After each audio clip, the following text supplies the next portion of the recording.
What's going on, world? It's your boy at Big Game. Do we want the chair? Do we want that chair? I mean, the door showing on that other camera angle?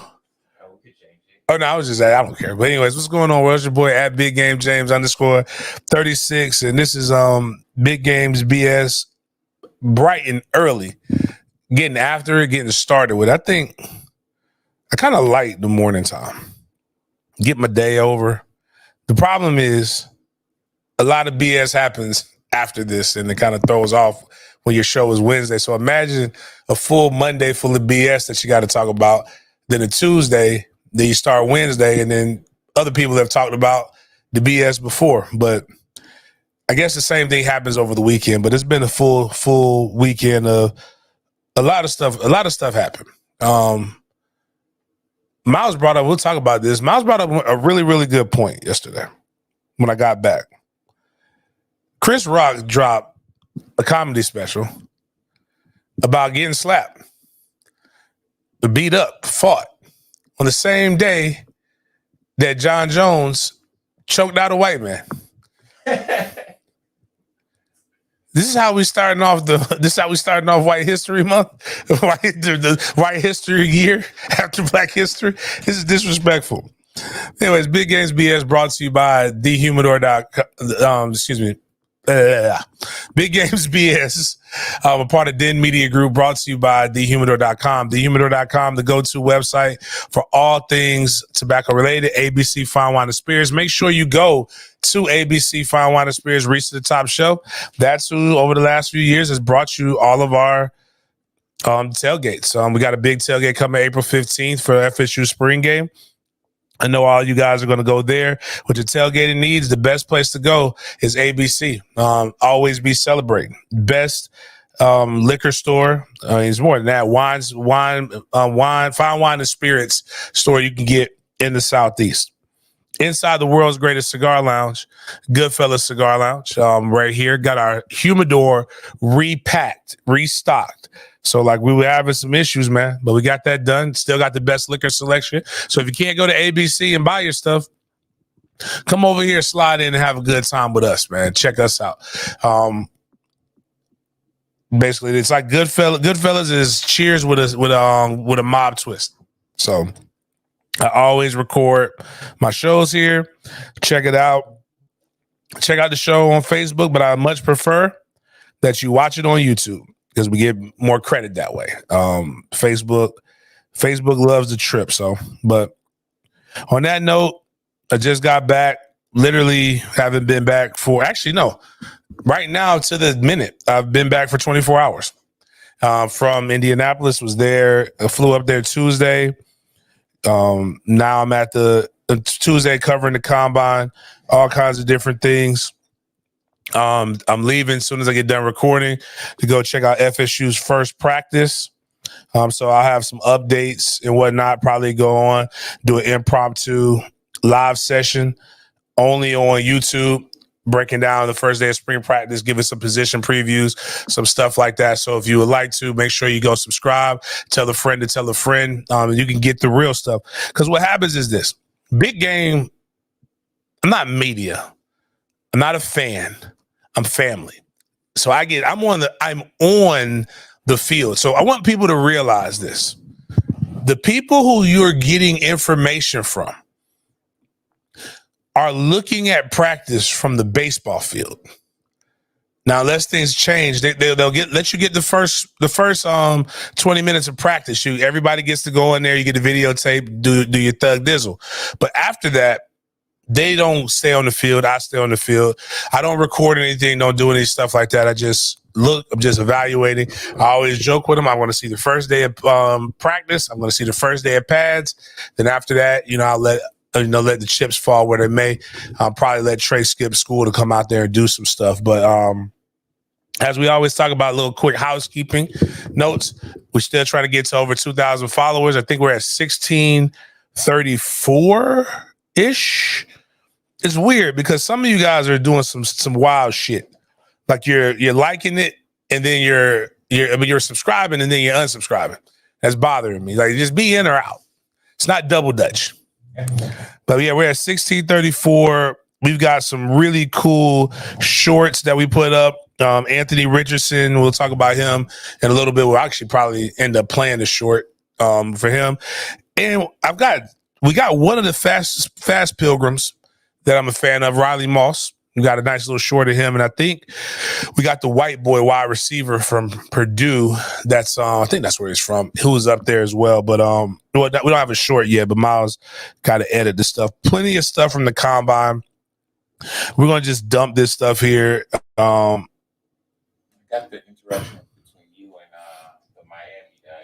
Oh yeah, Will Mallory was funny. Who actually ran a good 40, had a good day.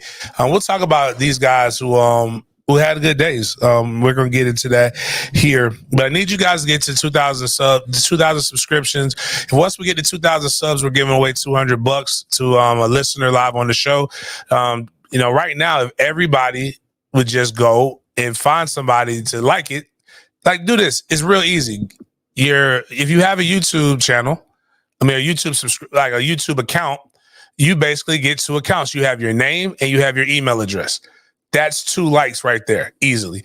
Go get your kids. If they got a YouTube Kids account, our channel's kid friendly. Technically, wouldn't let them watch, but you can subscribe that way. Really don't care how we get to the 2,000. Just need to get to the 2,000. That's the most important thing. Tell your girlfriend, go like his page.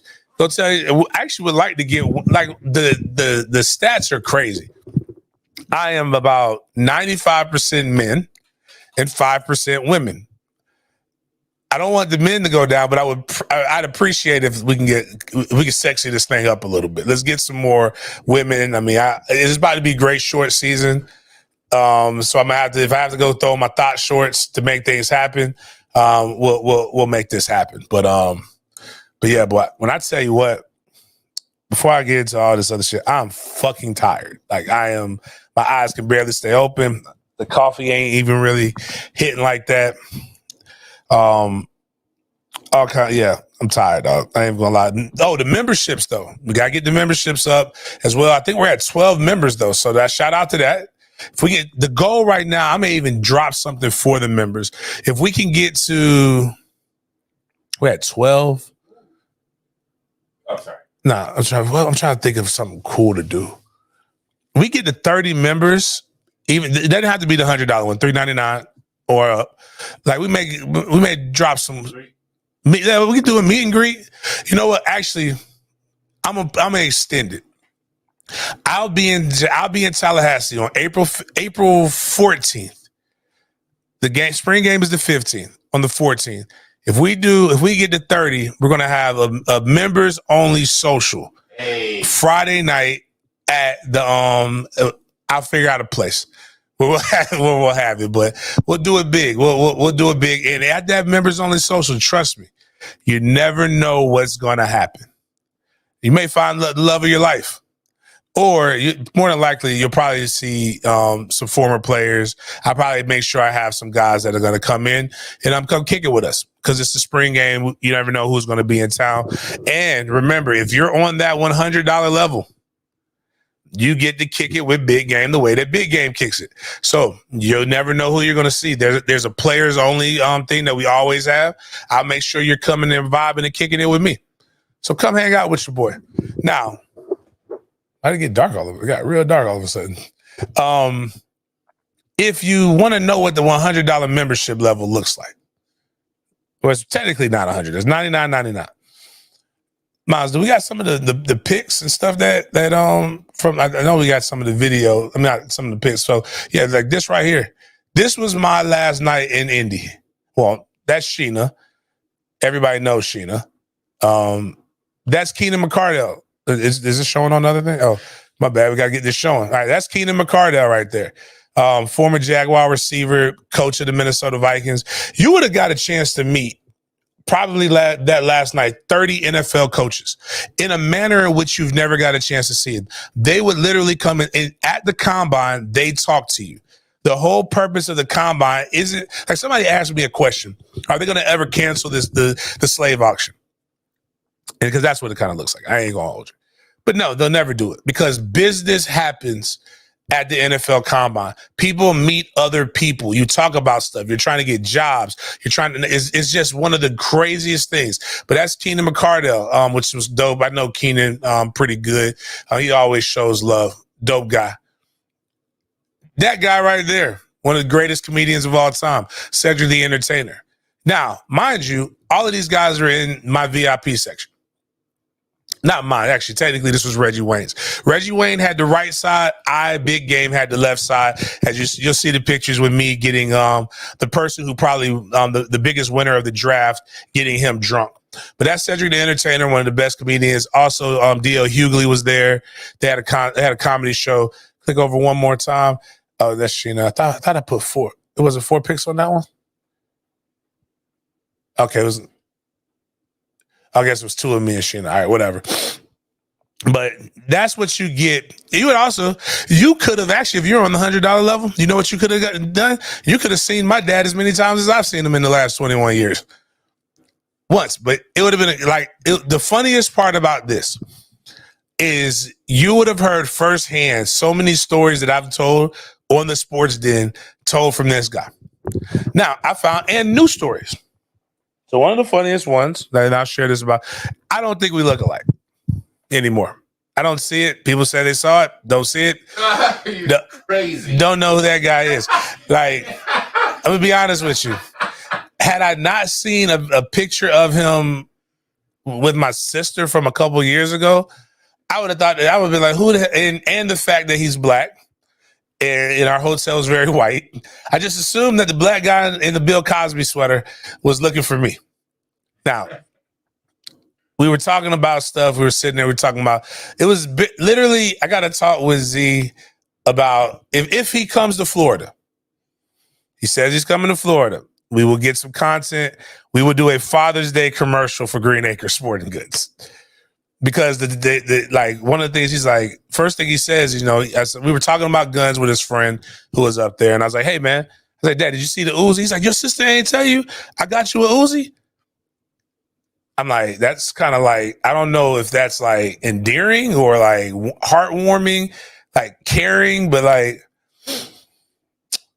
I know my life is weird, but like, you're not supposed to probably give gifts of guns to your children. But I know there's going to be some white rednecks that would find that very endearing. But we were talking about guns. My dad said, he was talking about, he was like, man, yeah, we were talking about different guns and different handguns. He was like, man, yeah, that's why I was glad I had my 357 and I was watching those Bruce Willis movies because I learned that you could shoot out somebody's engine with a 357. And he's like, man, when the person was driving towards me, they were going to try to run me over, but I shot the engine out and that stopped them. And I was like, was this when you were in the shootout with the police? He said, nah, that was another time, son. So I started thinking, how many fucking shootouts have you been in life? So this is why when I tell you people, James Sr. endorses Taurus guns. All you motherfuckers who keep talking about it's a cheap gun and ain't got nothing and Green Acres is just trying to put stuff on you. How many shootouts have you been in with police officers? And this man ain't Tupac. He didn't do this shit in a leotard. He did this shit for real. And then he did explain to me how the shootout was an accident with the police.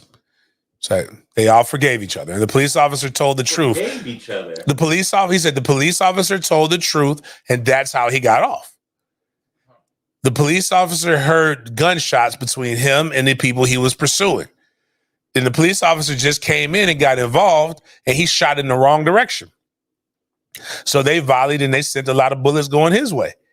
And then when the smoke cleared, he was like, I'm the police. He's like, well, we were going after somebody else. And they all identified themselves. And the police officer said he thought that it was, he understood. They thought he was one of the people, the bad guys and blah, blah, blah and whatnot. So all I'm saying is the best story of the Combine was probably me. Because again, I've gone to the Combine 4 years. And this is my 4th time, excuse me. And this time he decided to come. It's 3 hours from Columbus, Ohio.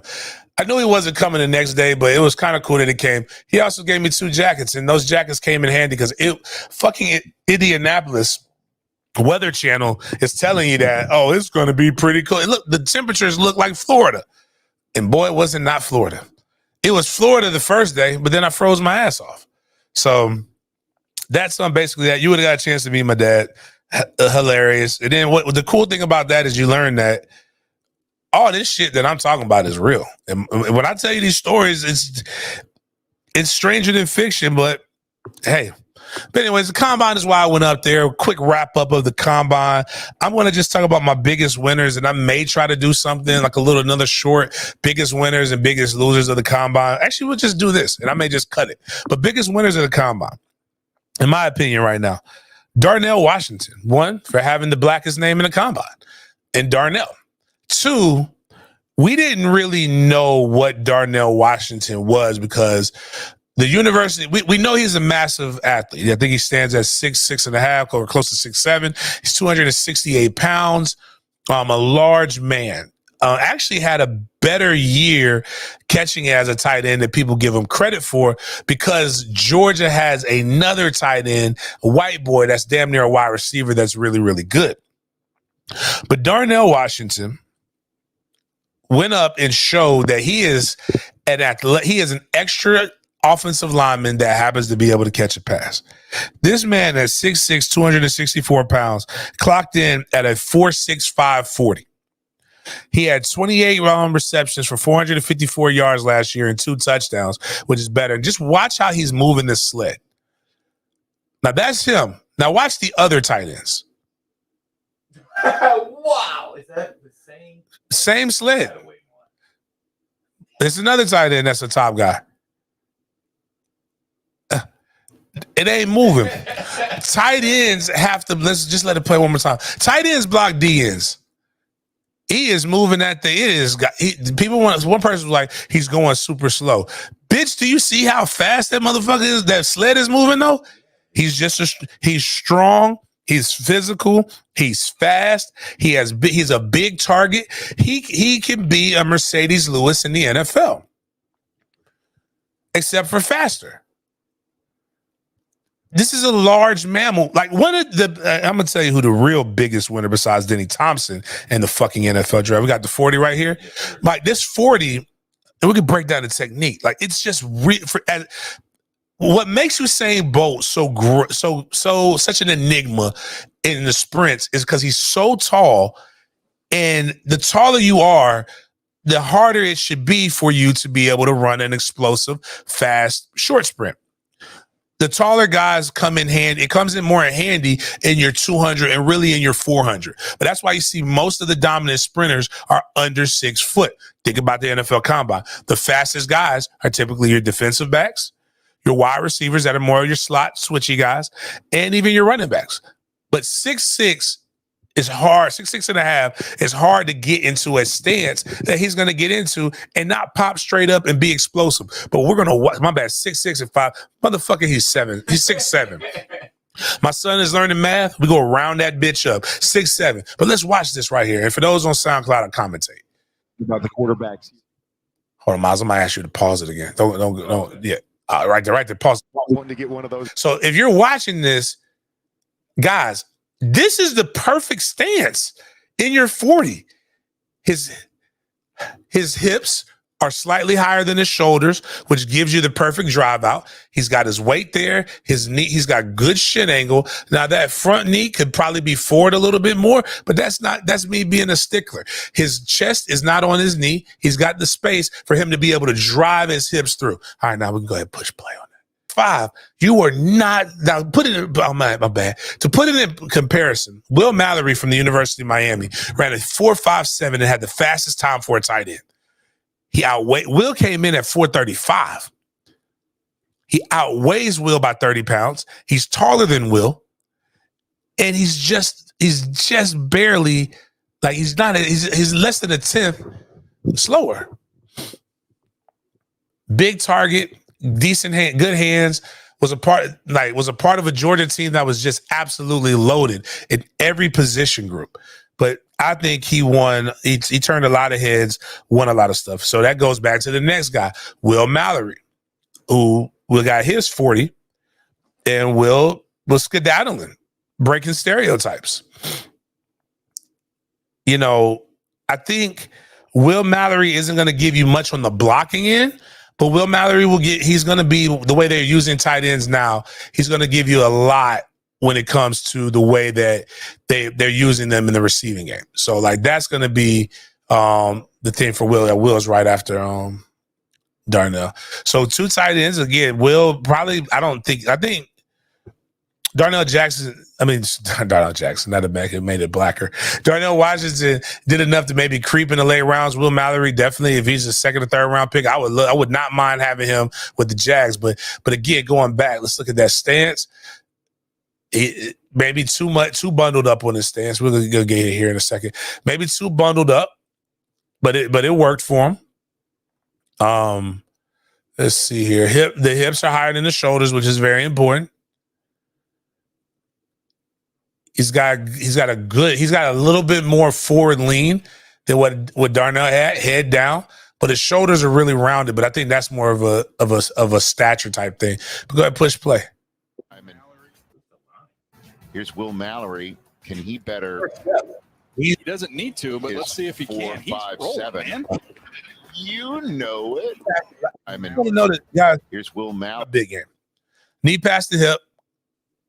Great arm drive, cover ground. That's for the 40. It doesn't work in football per se, but in the 40, if you're able to do that, that means you are super strong, super explosive, and you got out the blocks. Oh my God. You guys don't understand. This is why I used to, my saying was I make white kids fast. This is teach tape. For all my pilgrims, run like Will Mallory. Just look at that. It doesn't pop up. Just look at that knee drive, just boom, picking them up, putting them down. Remember, he hasn't had the chance to really play Florida like that.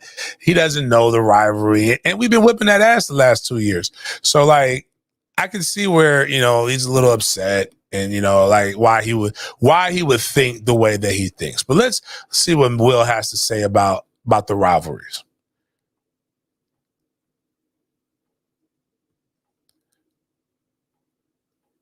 He was an impressive guy. I was there when he was getting recruited in Miami, so these guys are great. Can you speak to that? Speaking of humility, playing that, do you?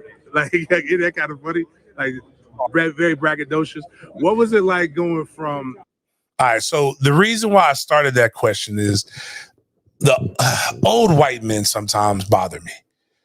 And not all of them. There's a lot of them that are cool. But what happened was the first question was, well, I just got done interviewing Darnell Washington. And he says he's the best tight end in the draft. And he, he's a little arrogant if you don't say, I think he's not, what do you have to do? What do you think about yourself? I'm sure you're a lot more humble than him.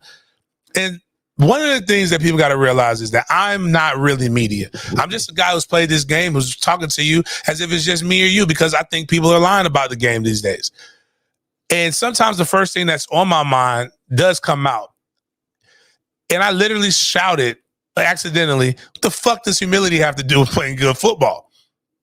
I said, what is he supposed to say? Then I just said, oh shit, my bad. So I prefaced my question, like, how do you feel humility? How can you be fucking humble playing that to you? But anyways, that was just why people are like, James, why did you ask that question? I asked that question because this stupid ass pilgrim was to the right of me, making this what it wasn't. Manny Diaz to Mario Cristobal. Just the good things about both of them. Yeah, both great coaches. I really like playing for Coach Diaz, and I really like playing for Coach Cristobal. We got a lot of support from, I'd say, from the university when Coach Cristobal came here. When he came in day one, it was whatever he wanted, he was going to get. But I really enjoyed working with him. He's a big tight end guy, big offensive line guy. So getting to work closely with him is something unique that I haven't had the opportunity to do. Is your head coach is going to be sitting in your position with you, teaching you stuff. So I thought that was really cool. One more question with that. Who do you hate more, Florida or Florida State? Oh, Florida State. Oh, man, get the fuck out of there. No, it's just messing. It's a great rivalry. Obviously, I always love playing them. It's a big week, but yeah, something about the mentality. I'm just not looking over there. I'm going to tell you, ain't nobody else asking that question besides me. Yeah, can you cuss? Do whatever the fuck you want to do. Like, I mean, it's like it's not like you can. It's this is going on my channel, so like, if it was somebody else's channel, they probably wouldn't do that. But it's a lot of real There are some people that ask different questions, but like, hopefully that doesn't get my credential revoked. But like, yeah, they're definitely not going to use that one like they used my Taggart one. But yeah, that was funny. It was good and fun. Will Mallory is a winner in the combine, in my opinion. Michigan DJ Turner is the guy who also he ran a 4.27. That motherfucker was skedaddling. Don't know how good he plays football, but I know this. What you want to do at this thing, and people don't understand, they call it the underwear Olympics and they get mad and they hate. But like, yo, when you perform well in front of, this is the first time you're around everybody in the NFL. You run well. They're gonna get you 6 foot, 180 pounds. Was scooting and skedaddling. You're looking at the top 40 times, or is that? Oh, that's on that. Oh yeah, it's on the. Yeah. But yeah, this is a DJ Turner. You want it up now? No, you actually don't even have to. You don't even have to actually post that one. So I mean, he ran well. The next biggest winner is the University of Georgia. Oh my God. I don't know if the University of Georgia had anybody run over 4.6. I mean, actually, no, my bad. Over 4.7. The slowest person is a tight end who is stupid explosive. Like, you had a D lineman run 4.39. You had a D lineman run 4.53. These are D linemen. These are the big guys. You had your quarterback, Stetson Bennett, ran pretty good and threw it. Actually, Stetson Bennett had a better combine than what everybody was talking about. Funny story about Stetson. Everybody forgot Stetson Bennett was even coming. Like, we had questions in the media room like, hey, whatever, Stetson at the combine? And then we had to go look at our media packets and see Stetson Bennett was there. Stetson Bennett threw very well. Stetson Bennett arrived at the combine like a person who forgot that he had a job interview and just came. It just performed well. But Georgia, just like their strength and conditioning staff or their ability to get athletes, second to none. Jahmyr Gibbs is a guy who, the running back. Now we got to show this clip. I'm not gonna get any money off of this video because it's gonna be full of NFL Network copyrighted material. They definitely copyright their stuff. They let you know immediately. But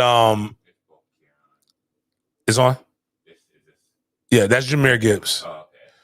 So, like, if you just watch this is people are gonna ask what's special about this, right? This drill right here is a reaction drill. So you get the ball. And you're supposed to run up. You're running over the bags. The coach is going to show you something, and then you make the adjustment.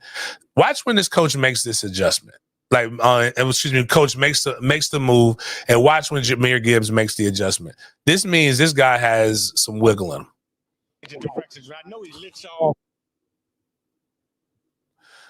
Like, he literally made like everybody else. Coach gets ran over. He makes it late, and he just simply makes the guy miss and doesn't that's vision that you cannot coach. Now, they're gonna say he's an Alabama running back, but he was at Georgia Tech for 2 seasons, went to Alabama last year, hit the transfer portal, and he's my personally number one running back in the draft. A lot of people want the Texas running back. There's some other running backs that are good. I've seen what he can do. That's what I want. That's what I want. I was so hurt when Florida State couldn't get him from Georgia Tech. But the real winner in the draft, outside of a university and outside of this next man, the young man who was the responsibility of this man, is Denny Thompson. Dennis Thompson, actually play this. I want the second tweet first, and then we'll play the video. But Denny Thompson, with 6 points, quarterback academy, may have the distinct pleasure of training back-to-back draft picks. Meaning, San Francisco quarterback Brock Purdy trained with 6 points last year. He was Mr. What's it called? Not Mr. Unrecognizable. Is it Mr. Insignificant? Anyways, he was the last drafted player, and which is ironic because he made the playoffs and then he got hurt. If he didn't get hurt, San Fran could potentially have been in the Super Bowl. And then Anthony Richardson, who was the talk of all of it, of everything in the combine, he could potentially be the first overall pick. There's bets, and we've seen this stuff consistently go down. Now, what Denny has is Denny has been training Ant since Ant was a junior in high school. So I introduced them. One of my best friends, one of his good friends, was the head coach of Gainesville Eastside, where Anthony Richardson went. So Derek Daniels. So Derek called me and said, "Is Denny still having his training stuff?" And what I did was, Mr. Irrelevant, thank you. What I did was I connected them, and then everything went off. Denny had 3 guys, 2 of which will probably be in the next year's combine. Jeff Sims, who was committed to Florida State, went to Georgia Tech, now is at Nebraska. Carson Beck at the University of Georgia, and Anthony Richardson. All 3 went to the Elite 11. All 3 were training with each other. Denny said Ant had the most upside out of all of them. And everything that Denny said about this kid when he was a junior in high school is coming true now in this draft. But this was me and Denny kicking it at Burn Cigar Lounge, my last night there after Ant had such a great this again, $99 level. You would have been able to get on here and you would have been able to meet a lot of people. Also, who's the wide receiver from Ohio State? He was in my section. Actually, I got him in the club, in the lounge. Derek Jackson, Nick. It reads like you're saying Nigga, but it's like Ninjaba. Anyways, this is Denny right here kicking it. I think I had him faded a little bit. Right now, we got the most popular quarterback trainer in America, the black quarterback whisperer. He's actually kind of racist. He doesn't train white quarterbacks, unless they have tans. They all have tans. This isn't. Decided to come celebrate after Ed completely ripped it. He got his own set. Well, I got the section for us.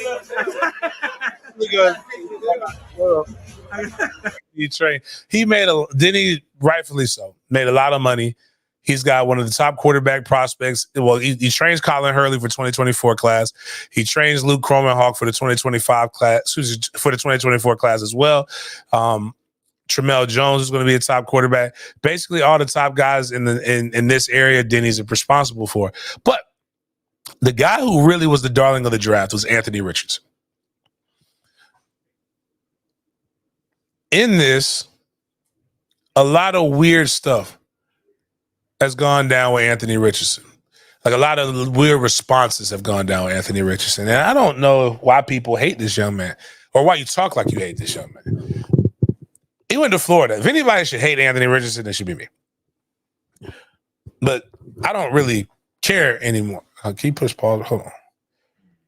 Hey, what's up? I'm in the room.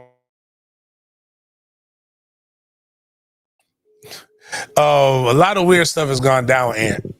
And what I mean by this is that people, and this is the cool thing about Denny, is Denny's now starting to realize firsthand a lot of the inaccuracies and a lot of the weird stuff that goes down. People try to paint him like he's a villain, like he's some bad kid. The one who changed his nickname from AR-15. They don't know nothing about that. Yeah, they don't even know about that kind of stuff. But no, dead serious. They've called him dumb. They've said, he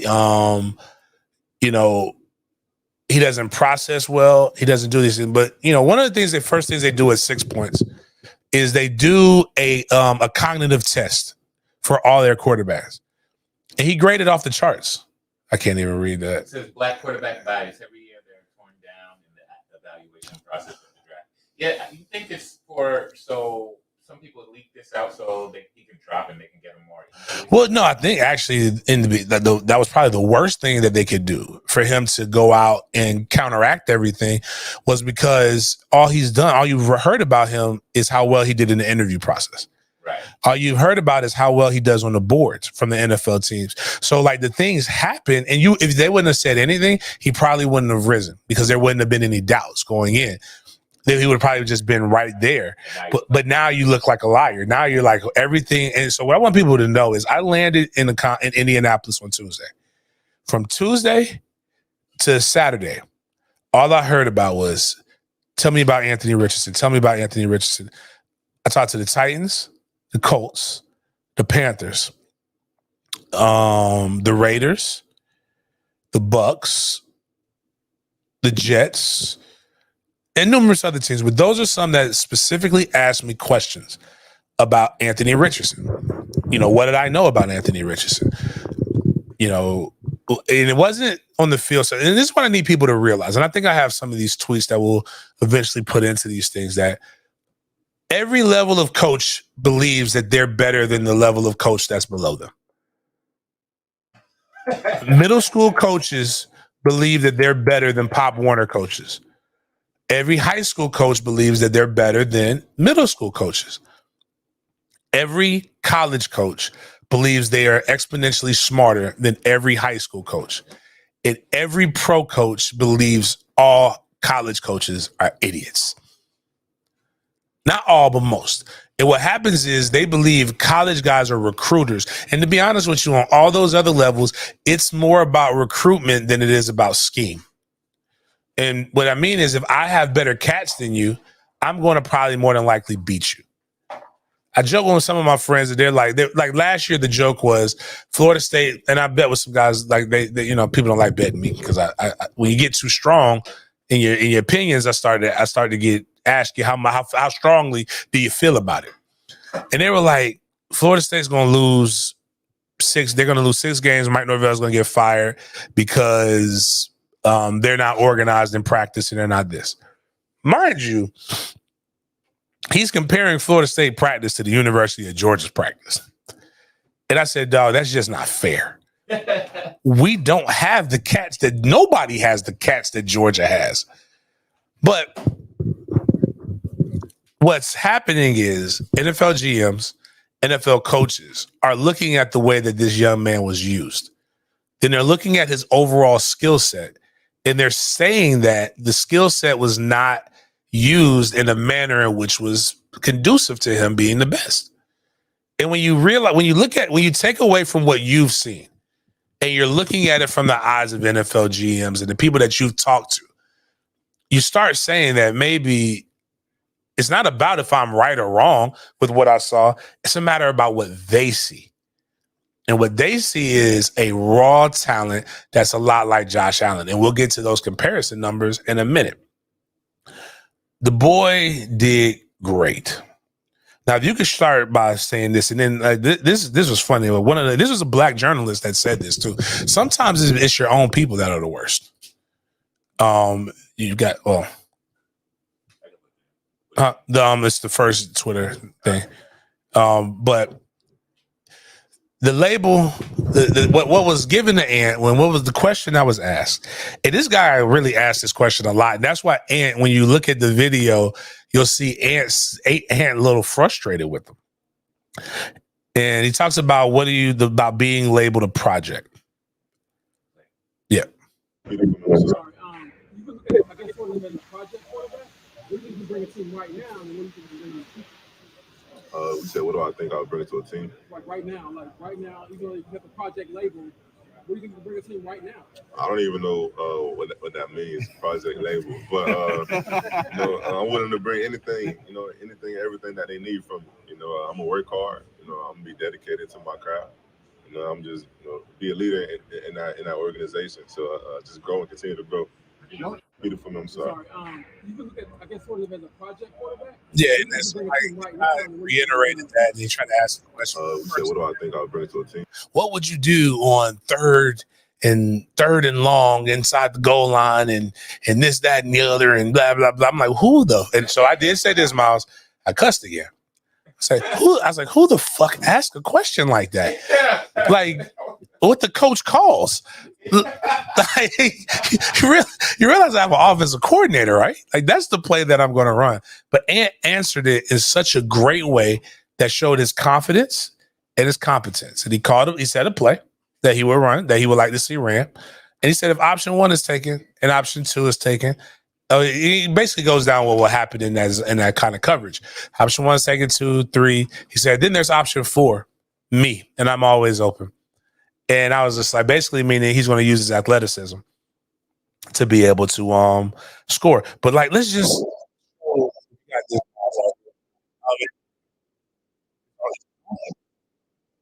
the sound on. But what was great about this is that I think my boy Big Sarge asked him this question from out of who covers the Texans, and they interviewed him as well. But Big Sarge asked Anthony, how fast, and people kept asking him this, and this is where he just basically stated what he felt he was going to do, and boy, did he do it. And Miles did a great job here on the production. Shout out to Miles. My target time is definitely fast, so I'm not trying to put any numbers out there, I'm just going to showcase that tomorrow.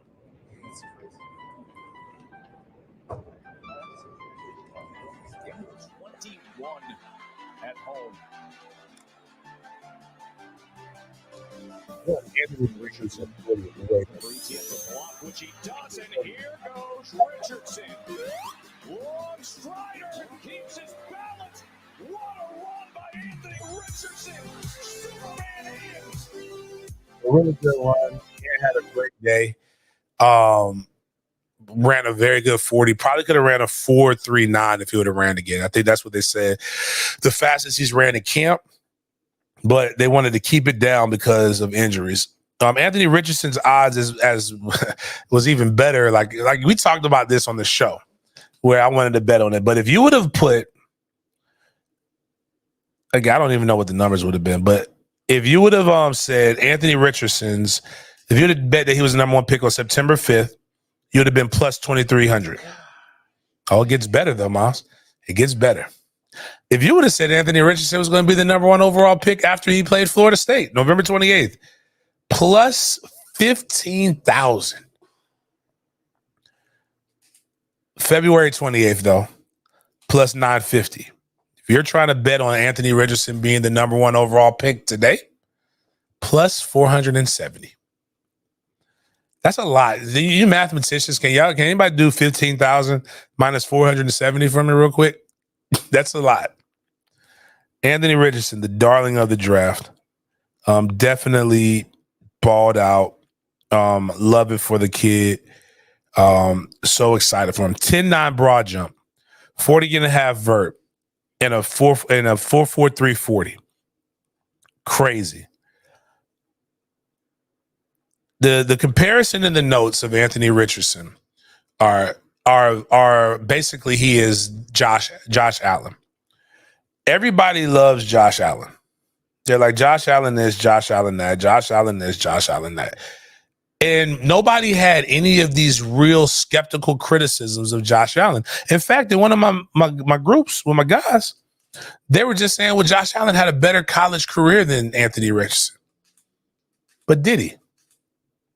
What makes you say those things when we have these things called facts right in front of us?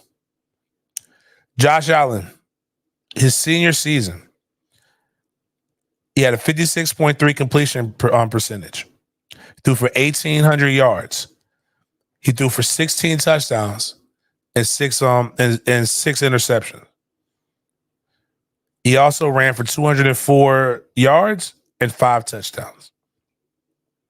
That was his senior year. That was a good enough year to get him drafted very, very high and for him to be considered one of the best quarterbacks in the draft. And right now, he is considered possibly, arguably top 5 quarterback in the NFL.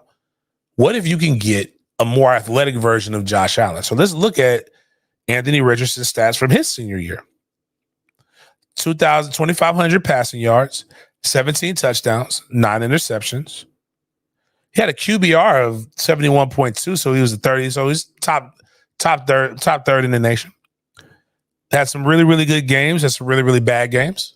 People talk about how bad the offense was, but Florida's offense averaged 32 points a game.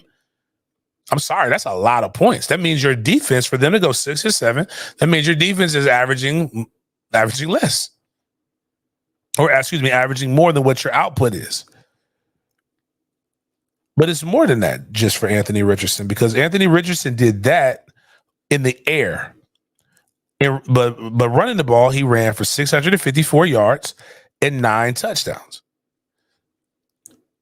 And then, but somebody brought up, well, it wasn't Josh Allen's senior season that got him drafted. It was his junior season that got him drafted. Okay. So Josh Allen threw just over 30, for 3,200 yards, 28 touchdowns, and 15 interceptions. So while he had a better season statistically, a little bit better than in the passing, worse on he was less than 2-1 on his touchdown interception ratio. He was actually probably a worse quarterback than Anthony Richardson was, and he played for Wyoming. He didn't play in the SEC. Anthony Richardson went toe to toe, and I'm going to go up here and look at because I want you to see the scores. Florida State. He didn't lose the Florida State game, even though he only threw 9 for 27. But he accounted for for 3 touchdowns, 1 interception against Florida State. I think he also got 1 on the ground. He scored 38 points against them. He scored 38 points against South Carolina. He scored 41 against Texas A&M. Not as great a statistically passing game, but they put 20 points on Georgia. Put 35 on LSU. Put 33 on Tennessee. When you're looking at who he's played, so this is why I say he's better than Josh Allen. He played the 7th, the 20th, the 11th, number 1, and number 16 ranked teams. He won 2 of them. Excuse me, he won 1 of them and lost the rest of them. But most of the games against ranked opponents was extremely close. All I'm saying is the young man might not be as bad as what other people are saying. Other quarterback that was in there who would have been considered one of my losers of the draft would have been Bryce Young. Bryce Young did not compete in any of the physical parts of it. Bryce Young is petite. Now, if you're looking at this, is this up, Miles, on our thing? You don't even have you can actually just leave that up like how it is.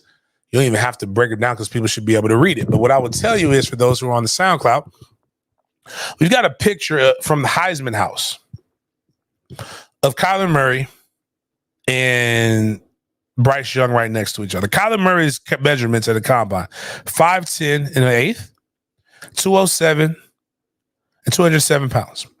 Bryce Young was 5'10" and an eighth, 204 pounds. So you have 2 men right here who are the exact same height. 3-pound difference. Kyler Murray being bigger than Bryce Young. I'm sorry, don't care who you are. That's not a 3-pound difference. But here's why. So one of the things is, if you were on the $99.99 level, you would have got a chance to hear this story firsthand, not just from me, but from people who participated in the combine. There were numerous kids that were in the big game section.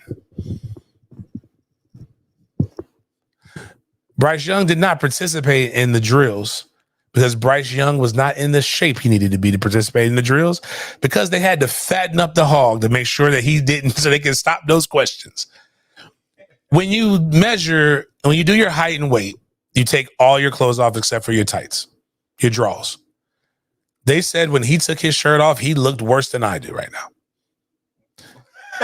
They said he looked like somebody's father. He had a gut. He was not well defined. Now, that doesn't mean that Bryce Young won't look good. I'm not saying that. Yeah. What I'm telling you is they pumped the boy up full of food and they made him drink a shit ton of water. He probably weighs 185 pounds today. He pissed it all out. That's why Bryce Young doesn't. And then if you go in and go look at all the videos. Now, what the game plan was, and this was ingenious, if Bryce Young would have competed in the drills against CJ Stroud, he would have been in the same group as CJ Stroud and Anthony Richardson. And what Ant was prepared to do was be everywhere that Bryce Young was. And you would have seen the stark contrast, which would have looked way different than this, how Kyler Murray looks like he's bigger than Bryce Young there. Imagine what happens if he's standing because Anthony was, you can see, significantly bigger than CJ Stroud, who's significantly bigger than Bryce Young. It was probably, the only reason I call him a loser in this is because he shied away from competition. And it was probably for the best, because I don't think he was in a win-win situation, regardless. One of the funniest things, too, about the throwing for a lot of people, the NFL basically dictates at the end of the throwing competition the order in which they go. So they made it to where CJ Stroud and Anthony Richardson were going toe-to-toe for your viewing enjoyment. And it was a show. If you were there, it was very exciting to watch. What was cool, too, is they brought the fans in, Miles. And everybody, you can hear the cheers and the roar. So, real competitive atmosphere. So, you got something showing CJ's throwing?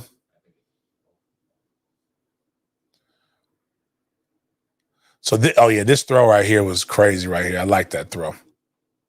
And literally threw a ball, I think 63 yards in the air with a flick of the wrist. He threw it from the 9, and it went all the way to, I think the guy caught it inside the 30 on the opposite hash. Like, it is not so much the throw. Other people made those throws. It was just how effortless it was by Ant. And then what happened was when CJ tried to compete, it just looked like he was trying to compete. Whereas with Ant, it just looked like he was just tossing the bean. But here's who I think the Jags get. Again, another Gator. With the 24th pick, I'm going to go with Oh Dirty Bastard's new nickname, Osiris. But the young man played the guard for the University of I said Osiris. Yeah. Is that yeah, something like that. Torrance. He played guard for the University of Florida. I like him. Here's my guy Big Sarge asking him what it would be like. What did he interview with the Jags and what he thought about the Jags? So for context, because you don't really hear the question. Let's talk to the Jacksonville Jaguars. Yes, sir. How did it go? It was great. It was one of my better meetings. I feel like it. I mean, I like the offensive line coach. I mean, the head coach and the owner was in there. I mean, just the overall feel of the vibe I had in there just felt good. And I feel like I did good in my interviews, talking about my film on the board and things like that. Just being able to be myself. And I feel like I'd be a great fit there. Watching the way that they turned the season around towards the end to win the AFC South to make it to the playoffs, what would it mean to play on a team like that with like Trevor Lawrence, blocking for Travis Etienne, and Doug Peterson? It'll be great. I mean, it's an organization that's turning itself around, and being a part of a rebuild organization is always nice because you get to have a piece in that rebuilding, and being able to go there and working my way up to being able to play and help out and even get farther in the playoffs would be a great experience. Let's talk to the Jacksonville Jaguars. I wouldn't mind having him, even though they had the greatest success with the Gators, but I think he's a good kid. I think he would be a good fit. Jags just need to find pieces right now. Got a lot of young talent, just need pieces. All right. I've been purposely not discussing this young man because I think he's a talent. And I think the problem with media is we jump down, especially, and it's black media in general too, is we're just as bad as white media when it comes to painting young men as goons. But Ja Morant, all right, bro, at a certain point, we got to just stop the act. Ja Morant's tried to fight Uncle Shannon and his dad and all these different things, but Ja Morant allegedly had his crew, they shot at a bus with the Pacers. They allegedly, now he was in a club showing off a gun. I'm not mad about the gun. I'm mad about the type of gun. When you're that rich, you should be able to buy the good stuff. Like I joke and say, do you want to lose a $200 gun or do you want to lose a $1,100 gun? But that's on my salary. Like he make a lot more money. $1,100 gun, losing that ain't really much to him. Or buy security. But the reality is, he's perpetrating. He apparently flashed a gun at a 17-year-old in a pickup basketball game. He's making a lot of noise for the wrong reasons. And I think when I got more information, he got in trouble for this gun or people are bitching about him for this gun because he flashed it inside of a strip club when he was on the road, and you're not supposed to be able to have weapons with you when you're on the road. So he's serving a 2-game NBA suspension. My biggest issue with him is the same issue I have with a lot of young men and just African-American men. And Kevin Samuels talked about how do we define Black masculinity? It's not in being a hood housework. This man grew up with 2 parents in the suburbs, went to a private school. Father built a basketball gym in the backyard so that he could keep his son out of trouble as well as his friends. A lot was put into this young man to make him into what he is. And instead, he's trying to perpetuate this image. And it's not because he's holding the guns. I'm looking at the totality of everything. Because I also hate when anytime somebody posts pictures with guns and they happen to be Black, they automatically said that they're a thug. But but one thing about Twitter is they are able to find the lightness in everything. So Miles, if you can go push play on the video, and this was hilarious because this is basically John Morant. He is this character from notable movie 8 Mile. But I know something about you. You went to Cranbrook. That's a private school. What's the matter, dog? You in Paris? This guy's a gangster. His real name's Clarence. And Clarence keeps a home with both parents. And Clarence's parents have a real good marriage. This guy don't want to battle. He's shook. There ain't no such things as that play crook. Fuck, I've been through. I mean, it's one of the things I've always said about as a dad. If my son ever comes out and says he's a goon or becomes a rapper, I'm gonna make a diss song about him because they are not farthest from that. And I don't get why people have to try to. And it doesn't mean that because you grew up in a 2-parent household that you're not gonna make mistakes, that you can't be a drug dealer, that you can't be these things. But at the end of the day, you have to realize that you made a personal choice. You fucked up. You found the neighborhood. The one goal of almost everybody trying to get out of the hood is to get out, not find it. We want to find the fucking suburbs. I think we have to be comfortable in displaying behaviors in which you actually are. That's what we talk about. We talk all the time about being real, talk about being real. One thing that I hate when rappers do it. That's why when everybody talks about how much they love Lil Wayne, and I get it, I can respect the artistry. But one thing we can't, Lil Wayne is not a thug. You know why? He was 11 years old on the road with millionaires. He didn't have a chance to be a thug. Doesn't mean he's soft. Like I think people just like Pop.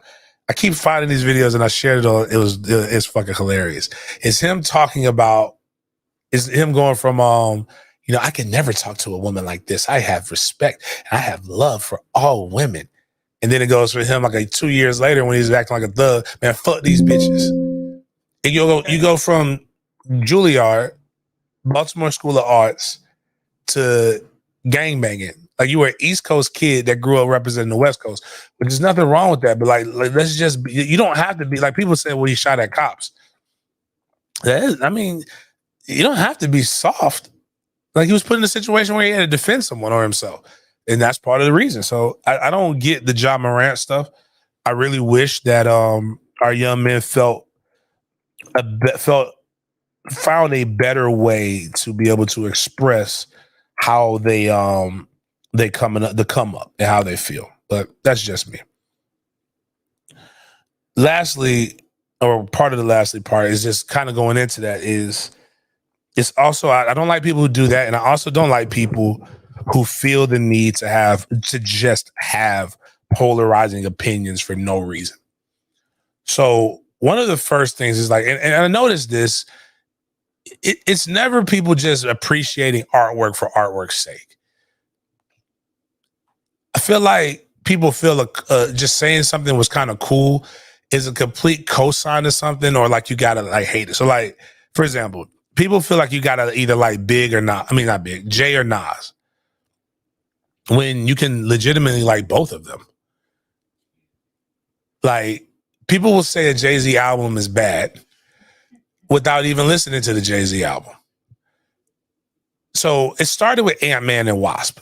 And then I think it was a lot of this has been geared because he's the new Chala. What's the motherfucking name? He's in there. He's a black actor. He's in everything. The dude from Creed, and that plays Kang the Conqueror.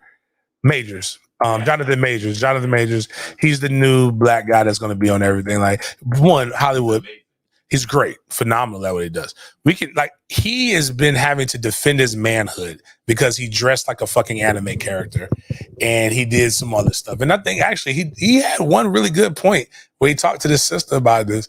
He was like, I would love to have conversation with these guys who challenge my manhood. He said, but they probably don't want to have that conversation. He's like, I wouldn't want to see me in a dark alley. And when you think about it, you look at him like, would you call him a punk to his face? Probably not. And you guys dating BBL girls, right? Dating anime characters, basically. It's just coming, y'all. Just starting to notice. It's all coming around. But Jonathan Majors is a dope actor. There's also a picture of him and Michael B. Jordan, who I believe sometimes just reminds me of Nick Cannon. I don't know why. Don't judge me. Don't judge me. But when I saw him in Black Panther, I'm like, Nick Cannon could have played this role.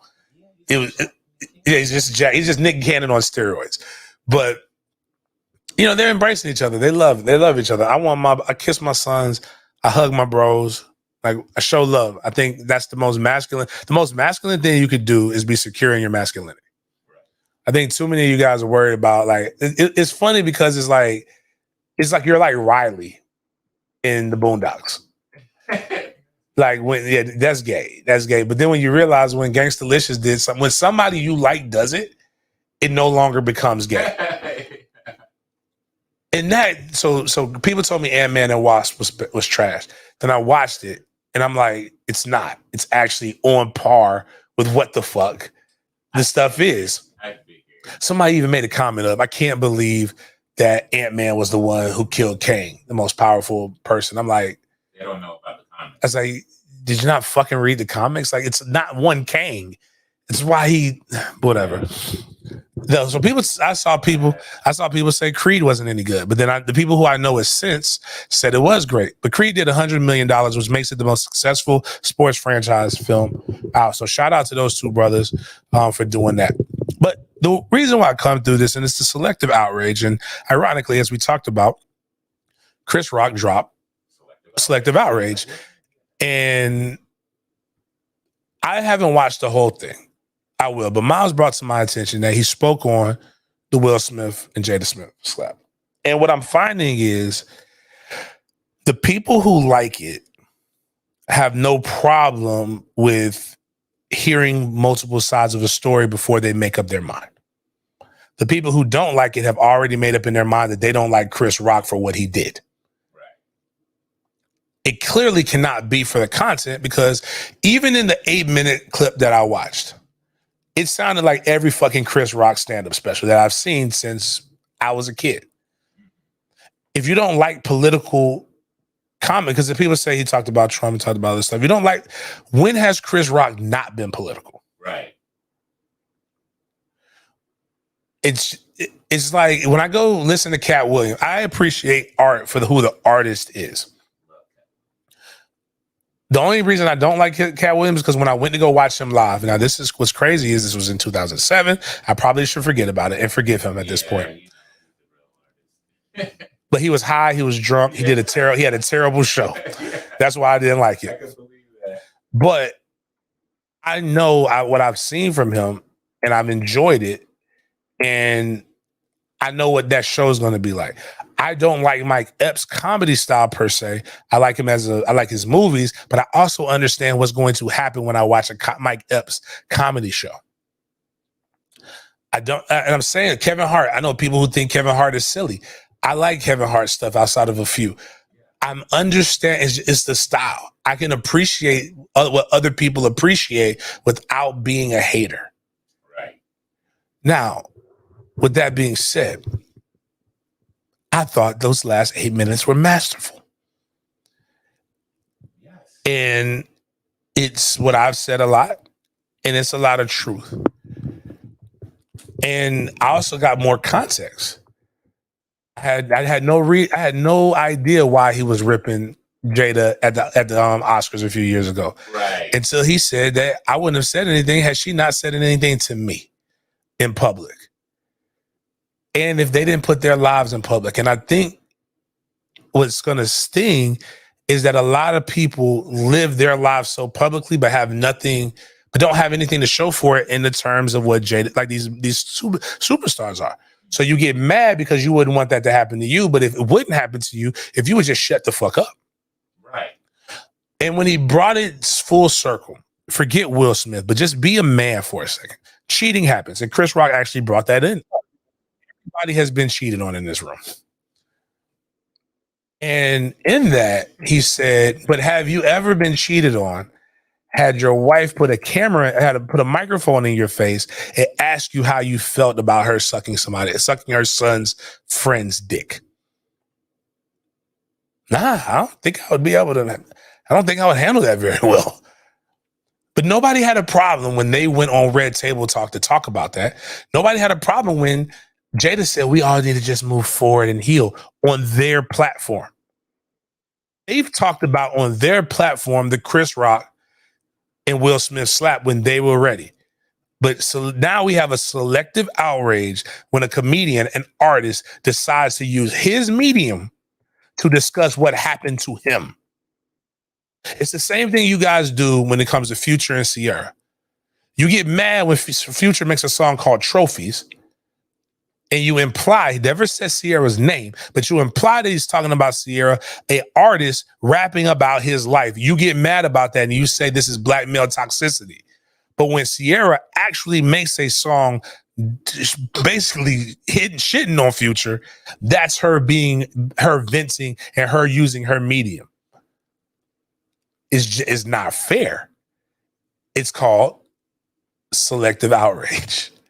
Which means that a lot of you in your think pieces have completely missed the fucking point in what she's saying. And the reality is, guess what happened? Or what's going to continue to happen?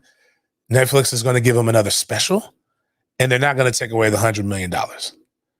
The best part of it is Jada got mad at me about doing the Oscars because her husband wasn't nominated for a film called Concussion. Then her husband comes to the Oscars and proceeds to give me a concussion. I don't give a fuck who you are. That shit's funny. And you could tell he really was feeling it because he messed up that part of the joke. Right. He was in his feelings. And he was an emotional guy, and he brought up a good point.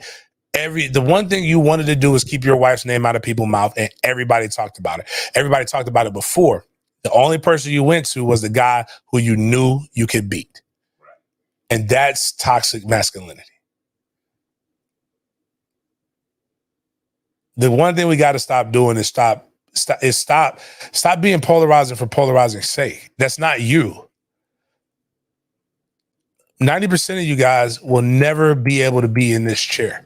And that's not because I'm any good at it. It's because I'm willing to actually accept any blowback for anything that I say. Most of you guys want to have an opinion when nobody asked you to have an opinion. And you're not profiting it from it. And it's literally just stupid. And your opinions don't even make sense. And you're not just doing it with these things like this. You're doing it with the Anthony Richardsons in the world, because the reality of it is, what does it matter to you if he is the number one overall pick? And so what? Let's say he really did suck in college. Shouldn't we all strive to be so bad at our job that we're the first overall pick? No matter how you feel, right, about Chris Rock. Chris Rock's getting paid millions of dollars to talk about what happened in his life. While most of us who are listening to this broadcast from a desk at a job that you really, really don't like. I wish I could be one. I wish I could look like Ant again. 2, I wish I could run as fast as Ant. I've never been able to run that fast. And I wish I could become a multimillionaire and achieve my dreams while doing it. One thing I got this from my friend Sean King, the quarterback, not the rice skinned activist, not Talcum X, the real Sean King. He gave me this rapper, and I never heard of him, but it was the greatest bar. Now, I wanted to preface this. There are people I really dislike, and I want all the bad things in the world to happen to them. But even if they get like a big come up, I'm not mad at them getting a come up. But I will say this, and this is a prayer. If I ever go to bed hating on another N-word, I pray to God that I don't wake up. A lot of you can't say that same prayer because you're literally hating on people every day. You're not just having an opinion. You're legitimately hating on someone for no reason. But something I don't hate, and this is where we're going to get to right here. I love how the NFL gives back. And I love people who become successful. I want to hate on Travis Kelce for everything, for him being John B. and an NFL tight end. You're getting too much stuff. But I can't hate on this. I love the fact that he was able to do Saturday Night Live. I am hating on the fact that this skit was cut because this skit is how I feel. I said 250. That might be too much. If he's not over 200 pounds, you may not really have a boyfriend because things like what happened to Chris Rock could happen to him, and he can't defend you. But this skit right here was so great. If you're under and you can perform these duties in this skit, God bless. But most people under that weight class cannot do these things. And this is what on the field, we're athletes, but off the field, it's our job to give back, to serve the community. That's why this offseason, NFL players are using their strength for an important charitable cause, lifting women whose boyfriends can't pick them up. Lift me up, okay. Lift me. I'm trying. My knees here. You're elevated. Again? I got it from here, boss. Travis Kelce? I got you, man. Oh, what do you weigh? 80 pounds? Look, I love my little boyfriend. Boyfriend. Right. He makes me laugh a lot, and he's so creative. But sometimes I just want to be thrown around and feel tiny. Sometimes I want to be with a man who looks like he could throw my ass over a house. Babe, good news. Crypto's back. That's great, babe. Again. What is Chiefs lineman Creed Humphrey doing here? Volunteering. Again. That's great. Again. I love charity. One more time. You may be eligible for our services if your boyfriend is a comedy writer, music critic, adult Legoist, loves the show Andor, has traveled to see John Mulaney, has special glasses for looking at computer, or has arms that are the same width from wrist to shoulder like Doug Funny. Ooh, my jeans are fitting good today. Those are mine. Don't worry, I got this, big man. You want your piggyback ride? For him. Sometimes I want to feel small. When I wear my boyfriend shirt, people are like, cute, where'd you get that top? But Jason Kelce gave me his hoodie and... I love hoodies. I love hoodies that are bigger. It's bigger. Because sometimes I just want to be a backpack. And sometimes I want to be a front backpack. And most times we don't want to hear your jokes. We just want to be thrown, chucked, vaulted into space, lifted straight up from our butt cheeks, smashed into your chest, folded like paper. And most of all, like you are an immovable, pulsating throne for our tired, weathered bodies. You lifted me up. Yeah, I've been working out. NFL gives back. The football is you. That's so funny. It did all fun again to have more fun. Again, one of my biggest things that I love to do is give back to the community. I'm not lifting any of your girlfriends, though. I can promise you that. But what I want us to do is stop having the selective outrage and be the change that you want to see in the community. The guy put up this tweet, and it was a tweet that made absolutely 100% sense because it's why I do the things that I do to stop the John Morants of the world. But like I said, it was a very real tweet. Hopefully it's still up there. Yep. At JAYYARRDOT. He was in response to somebody's tweet. Why are drug dealers and street N-words not considered lame in the community? They the ones giving back to the community. Never seen a blank go to college, become successful, and throw community events and give back to the community.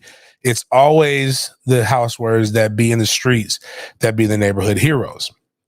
Somebody put, where have you seen this at? This is a wild tweet. In the very communities that me and my colleagues do community work events. What about you? And the reality is, he's right. I started my foundation because that's all the people I saw. And I always thought about, why did I want to be what I wanted to be? Why did I want to be a dope boy? It's because I didn't know I could be a dope boy. Nobody in my neighborhood had that. So what I realized is that if I could show people that they could be this and still be able to be affluent, still be able to have the lifestyles that they want, still be able to be famous, have access, then maybe I could change somebody else. I don't think people realize at the end of the day, we can be the change in which we want to see. We have to we got a lot of real shit happening in this world if you're not paying attention. They literally just passed Jim Crow laws back in Mississippi. Like, if we keep focusing on this other bullshit and not literally changing the narrative, a lot of y'all gonna be in really, really bad situations. And I'm gonna be honest with you. It's gonna be y'all. Because America's about the dollar and about green. And you can influence your way out of a lot of problems, but a lot of you guys are so worried about semantics and other stuff that you're not working with each other, and you're gonna be bad. But again, if you like MFTK, we just took a bunch of kids to the men's baseball game this past weekend. Some went to the softball game. March 18th, we got another baseball game. March 19th, we got another softball game. Trying to get kids to the Garden and Gold game as well. So if you're a member, that money goes directly into the book bag drives and funding these different events from $3.99 to $9.99. If you're at the 3-6 Mafia level or all in level, each month that you give that renewal, that buys a book bag for a kid. So that definitely helps out. So I appreciate you guys for chopping it up with me. We'll be back on Wednesday. Actually, I'll probably do something tonight with a practice recap and report. We'll probably have a ton of content coming out. Make sure you check it.